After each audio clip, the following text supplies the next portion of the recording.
Hi friends, welcome back. This is Gwen from Gwen the Trash Witch. Thank you for coming today. Happy Monday. If this is the day you're watching, this is the day I'm filming for July Junk Journal Challenge 2025. And that is hosted by Lee at Lee's Art and Junk Journal Wonderland. And this is a 23-day prompt going through July, not counting the weekends. So we are starting today with prompt 15, which is written in the margins. And here we have the hashtag if you'd like to follow along with all the wonderful creators that have been participating. Some wonderful ideas and inspiration out there. Okay, my book, I've been using the Surfer Girl paper pad from Michaels, and it has stayed in the beach theme. So I was like, how am I going to do writing in the margins? But I think I figured it out. So today I'm going to bring you to school with me. So the first tag we have is this little girl, and she is studying, and though she be but little, she is fierce, because we know knowledge is power, and that is what she's doing. She's gaining more information, making herself more aware of the world. And one of those things in the world that she's making herself aware of is active and passive margins in the ocean. And what is that, you may ask? And how, Gwen, did you possibly relate margins to the coast?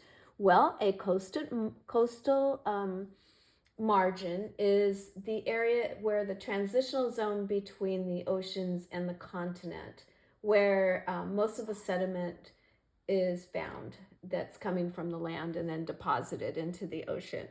So there are actually, okay, the teacher's coming out of me now. I apologize. I didn't want to take you to school, but I'm taking you to school.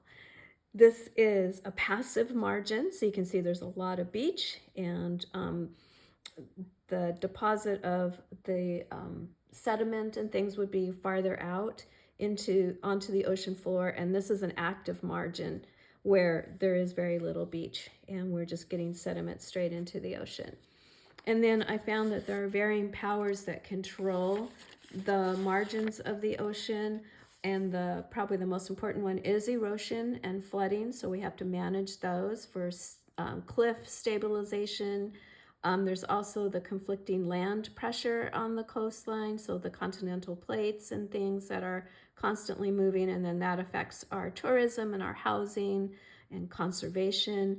And then also we want to manage those coral reefs and swamplands that are in different levels of the ocean that would be impacted.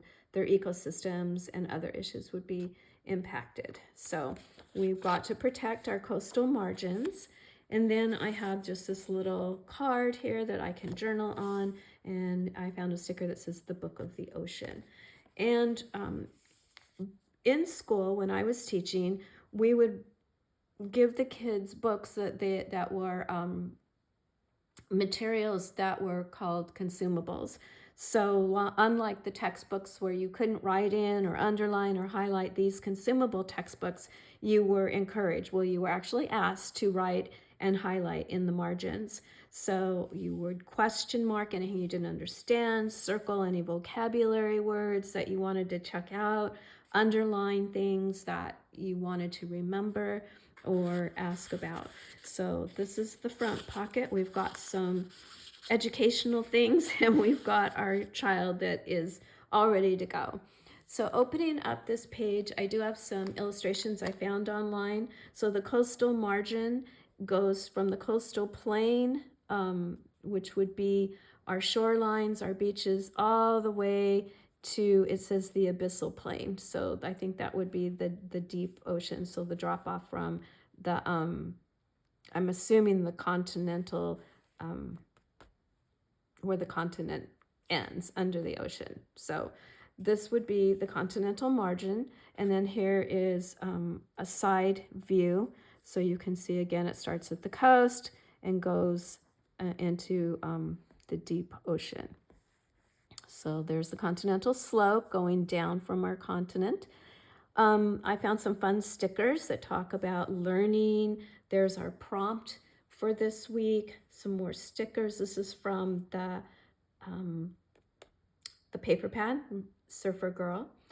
And then I demonstrated how you would write in the margins, you know, keep for study notes, that there's a test on Tuesday.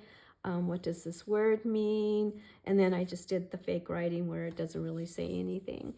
Another little journaling card for notes. And this is a pocket here. And then this is a pocket here. And this would be, she wrote on here, this is a sample of a passive margin. So a little pocket up here that I like to put it this way so that the writing shows. And then of course there'd be doodles. Kids love to doodle on their pages and their books. So I wanted to include some doodling. Everything is inked in vintage photo or tea dye. I used the tea dye distressed ink when I didn't want it to be as dark, but then when it wasn't as dark as I wanted it, I went back to the vintage photo. So that is my written in the margins. I hope you liked it. I hope you didn't mind that we took a little trip to school today, but when I saw written in the margins, it totally brought me back to those teaching years when we did encourage writing in the margins for note-taking. So thank you so much, everyone, for coming today. As always, I appreciate your time. If you liked my make for today, if you wouldn't mind giving me a thumbs up and leaving me those precious comments. Love your comments so much. Thank you very, very much. And if you haven't subscribed, it's free, and I would love you to be a part of my channel. So again, thank you, and I hope you have a wonderful day, and I will see you tomorrow for the prompt postcard. Alrighty, have a nice day, everyone. Bye-bye.